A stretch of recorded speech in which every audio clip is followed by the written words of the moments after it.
Hello everyone. Today we will see NCERT Class 4th EVS Chapter 1 Going to School. इस chapter में हम ये देखेंगे कि इंडिया के अलग अलग पार्ट में बच्चे कैसे स्कूल जाते हैं, उन्हें कौन कौन से प्रॉब्लम को फेस करना पड़ता है। जैसा कि हम सबको पता है, इंडिया जो है बहुत बड़ी कंट्री है। कहीं पे प्लेन्स हैं, कहीं पे माउंटेन्स हैं, कहीं पे रिवर है। तो इन सब को क्रॉस करके बच्चे को स्कूल जाना होता है। तो वैसे में बच्चों को कौन कौन से प्रॉब्लम किस किस एरिया में फेस करना पड़ता है और किन किन साधनों का यूज करके वो स्कूल जाते हैं, इसके बारे में देखेंगे। ठीक है, चलो देखते हैं। सबसे पहला है आसाम। जैसा कि स्क्रीन पे दिखाई दे रहा होगा, आसाम में जो है बच्चे एक ब्रिज को क्रॉस करके स्कूल जा रहे हैं। ठीक है, स्कूल यूनिफॉर्म में है, एक हाथ से बुक पकड़े हुए हैं, दूसरे हाथ से बम्बू ब्रिज पकड़े हुए हैं। तो आसाम में क्या कंडीशन होती है और बच्चे कैसे स्कूल जाते हैं, इसके बारे में आज जानते हैं डिटेल में। It rains so much where we live. जहाँ हम रहते हैं वहाँ पे बारिश बहुत ज़्यादा होती है। Sometimes after the rain there is knee high water everywhere. और कभी कभी जो है बारिश के बाद घुटने तक का पानी भर जाता है हर जगह। But that does not stop us from getting to school. पर ये हमें स्कूल जाने से रोक नहीं पाता है।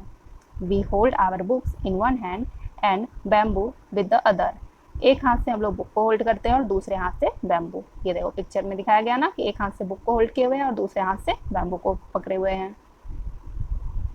We quickly cross the bamboo and rope bridge to reach school.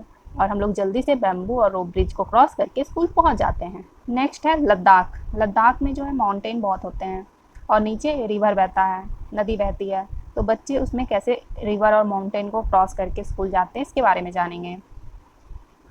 आइए देखते हैं। The trolley. पिक्चर में जो ये दिखाई दे रहा है, कैबिन सा बना हुआ है लकड़ी का, जिसमें बच्चे बैठने की कोशिश कर रहा है, वो है ट्रॉली। तो इस ट्रॉली की मदद से बच्चे स्कूल जाते हैं। Every day we have to cross the river to get to school. हर दिन जो है हमें रिवर को क्रॉस करके जाना पड़ता है school. The river is wide and deep. River जो है बहुत चौड़ा और गहरा है। There is a strong iron rope across the river. बहुत ही स्ट्रॉन्ग आयरन रोप जो है, लोहे की रस्सी, वो रिवर के अक्रॉस यानी कि रिवर के ऊपर बंधी हुई होती है। On both the side it is tightly with strong trees और रॉक्स। ये दोनों साइड जो है बहुत ही टाइटली बांधा हुआ होता है। किससे? ट्री से और रॉक से यानी कि पत्थरों से। There is a trolley an open box made of would.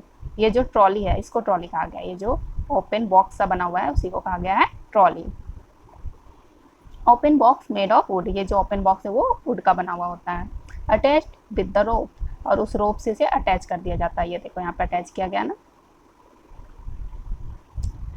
4 और 5 of us sit in the trolley.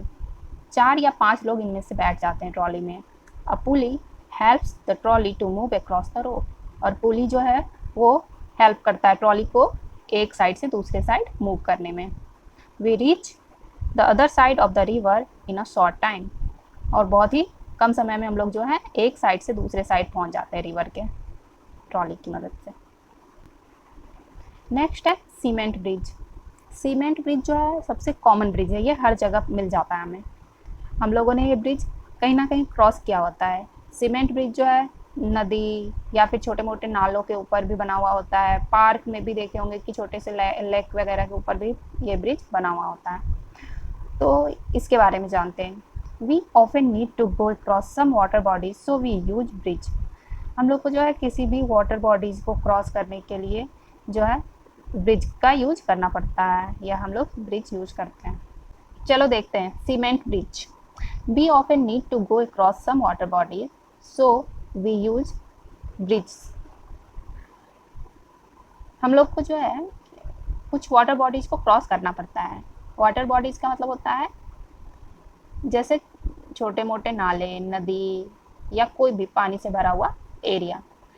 So we use bridges. हम लोग क्या यूज करते हैं? ब्रिजेस यानी कि पुल। These are made of cements, bricks and iron rods. ये जो ब्रिज होते हैं वो किससे बने होते हैं? सीमेंट से, ब्रिक्स यानी कि ईंटों से, और आयरन रॉड यानी कि लोहे के छड़ से बना हुआ होता है। द ब्रिज में ऑल्सो है स्टेप्स। और जो सीमेंट ब्रिज होते हैं उसमें स्टेप्स यानी कि सीढ़ियाँ भी बनी हुई होती हैं। नेक्स्ट है वल्लम। वल्लम किस एरिया में पाया जाता है? केरला में। केरला इंडिया के साउथ में, ठीक है। तो साउथ इंडिया जो है समुद्र से घिरा हुआ है और वहाँ उस पार्ट में समुद्र से घिरा हुआ होने के कारण उनके जो स्टेट होते हैं वहाँ भी बीच बीच में छोटे छोटे वाटर बॉडीज पाए जाते हैं, जैसे छोटी मोटी नदियाँ होती हैं, तालाब होते हैं, वो पाए जाते हैं केरला में। तो वहाँ बल्लम का यूज करके बच्चे जो हैं स्कूल जाते हैं। In some parts of Kerala we use a vallam small wooden boat to reach school. तो केरला के कुछ पार्ट में हम लोग बल्लम का यूज करते हैं। बल्लम क्या होता है? एक छोटा सा वुड का बना हुआ, लकड़ी का बना हुआ बोट होता है, यानी कि बोट होता है, यानी नाव होता है, जिसकी मदद से हम स्कूल पहुंचते हैं। नेक्स्ट है कैमल कार्ट। सबसे ज़्यादा कैमल कहाँ देखने को मिलता है? राजस्थान में। राजस्थान में इसलिए देखने को मिलता है क्योंकि कैमल को जो है शिप ऑफ डेजर्ट यानी कि रेगिस्तान का जहाज भी कहा जाता है। वो रेगिस्तानी एरिया में पाया जाता है। और ये रेगिस्तानी एरिया में ही क्यों पाया जाता है? क्योंकि वो वहाँ के वेदर कंडीशन के लिए बहुत ही सूटेबल होता है। यानी कि वहाँ रेगिस्तान में दूर दूर तक पानी नहीं मिलता, पत्तियाँ नहीं मिलती, हरी पत्तियाँ खाने को। तो कैमल जो है बहुत दिन तक अपना खाना और पानी जो है वो अपने हम्प में स्टोर करके रख सकता है, इसीलिए वो रेगिस्तान में, राजस्थान में अच्छे से सर्वाइव कर पाता है। और उसके पैर की भी बनावट ऐसी होती है कि वो रेत पे बहुत ही आसानी से चल पाते हैं। तो चलो देखते हैं कि कैमल कार्ट के बारे में क्या बताया गया है।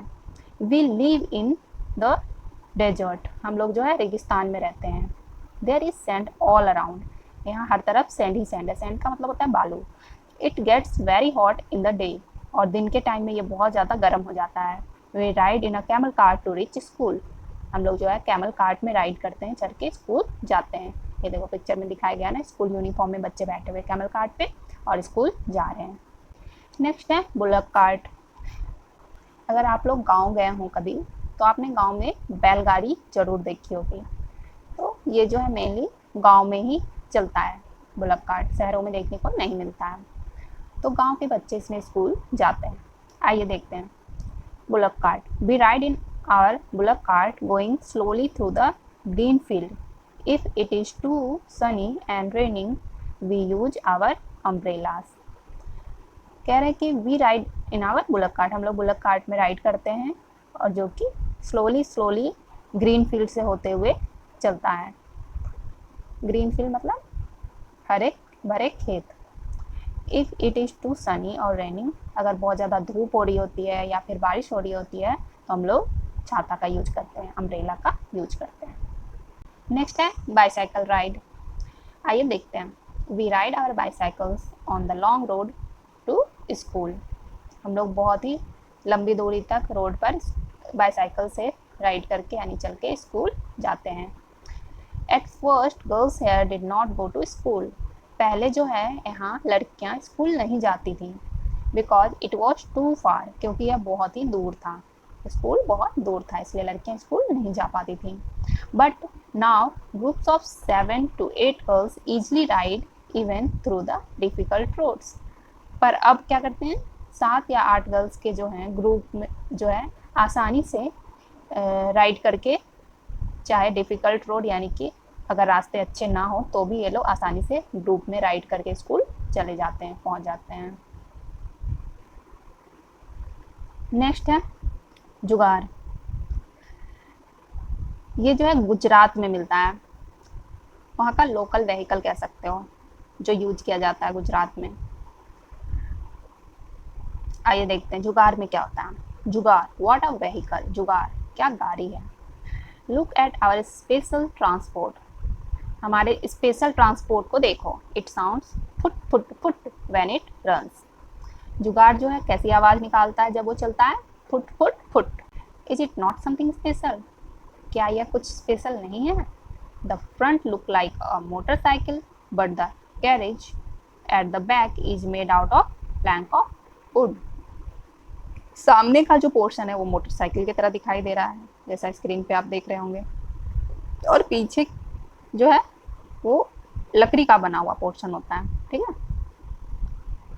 तो इस तरह से ये बहुत ही अलग दिखाई देता है, ये अलग साउंड भी करता है, और यह गुजरात का स्पेशल व्हीकल है। Next, children cross the jungle. अब बच्चे जंगल क्रॉस करके कैसे स्कूल जाते हैं वो देखते हैं। We have to go through a thick forest to reach school. हमें जो है बहुत ही घने जंगल को क्रॉस करके स्कूल जाना पड़ता है। At some places it is so thick that even sunlight does not pass through. और कहीं कहीं पे जंगल इतना घना होता है कि वहाँ सूरज की रोशनी भी नहीं पहुँच पाती, यानी कि बिल्कुल घना अंधेरा होता है। It is also very silent there.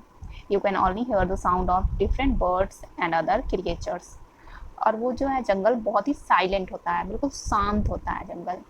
और वहाँ से किसकी आवाज़ें सुनाई पड़ती हैं? बर्ड्स की, यानी चिड़ियों की, और अदर जो भी क्रिएचर्स वहाँ पाए जाते हैं, और भी जो जानवर पाए जाते हैं जंगल में, बस उन्हीं की आवाज़ सुनाई पड़ती है। अब हम देखते हैं नॉर्थन हिल्स में क्या होता है। इंडिया के नॉर्थ में पहाड़ी एरिया है, यानी कि वहाँ बहुत बड़े माउंटेन्स पाए जाते हैं, और वो जो है माउंटेन्स बर्फ़ से ढका हुआ होता है। ठीक है, तो वैसे एरिया में बच्चे कैसे स्कूल जाते हैं देखते हैं। Moving on the snow. Snow पे कैसे मूव करके बच्चे स्कूल जाते हैं वो देखते हैं। See how we reach school. देखो हम स्कूल कैसे जाते हैं। We go to school through miles of snow. हम लोग जो है स्कूल जाते हैं इतने सारे स्नो पे चल करके, उनके ऊपर से। We hold hands and walk carefully. हम लोग एक दूसरे का हाथ पकड़ लेते हैं और बहुत ही ध्यान से वॉक करते हैं, चलते हैं। If the snow is soft our feet sink into it. अगर स्नो जो है, बर्फ़ जो बहुत ज़्यादा सॉफ्ट होता है, यानी कि अगर स्नो बहुत सॉफ्ट होता है तो हमारा पैर जो है वो उसमें सिंक होने लगता है, यानी नीचे की ओर धंसने लगता है। When snow is frozen we may slip and fall. और बर्फ़ जब बहुत ज़्यादा ठंडा होता है तो हमारा जो है पैर उस पर स्लिप हो सकता है, हम गिर सकते हैं। तो बहुत ही ध्यान से उनको इस एरिया में चलना पड़ता है। नेक्स्ट है उत्तरांचल, यानी कि इसको उत्तराखंड भी कहते हैं। और उत्तराखंड में जो है बहुत ही पथरीले रास्ते होते हैं, तो वहाँ बच्चे कैसे स्कूल जाते हैं वो देखते हैं। रॉकी पाथ्स, पथरीला रास्ता। We live in the mountains. हम लोग माउंटेन्स में रहते हैं। The paths are rocky and uneven. और रास्ते जो हैं वो पथरीले और उबड़ खाबड़ होते हैं। अनइवन का मतलब उबड़ खाबड़ रास्ते। The children who live in the plains will find it difficult to walk on this. और जो बच्चे प्लेन्स में रहते हैं, जैसे कि हमारा एरिया जिस स्कूल में पढ़ता है उत्तर प्रदेश में, तो वो एरिया जो है बिल्कुल प्लेन एरिया है, तो वहाँ के जो बच्चे हैं उनके लिए बहुत ही डिफ़िकल्ट है। The children who live in the plains will find it difficult to walk on this. और जो बच्चे प्लेन्स में रहते हैं, यानी कि जहाँ के रास्ते बिल्कुल समतल हैं, वहाँ के बच्चे उस एरिया में, यानी कि इस रॉकी एरिया में पथरीले रास्ते पे उनके लिए चलना बहुत ही डिफ़िकल्ट हो सकता है, मुश्किल हो सकता है। But we can easily race up and down. और हम लोग जो है बहुत ही ईजिली, आसानी से अप और डाउन यहाँ कर सकते हैं ऐसे रास्ते पे। इस चैप्टर में बस इतना ही, और नेक्स्ट वीडियो में अब इस चैप्टर का क्वेश्चन आंसर हम देखेंगे। इस वीडियो में इतना ही। अगर आपको ये वीडियो पसंद आया तो वीडियो को लाइक करें, और अगर आपको इसी तरह के और वीडियो चाहिए तो मेरे चैनल को सब्सक्राइब कर सकते हैं। Thank you.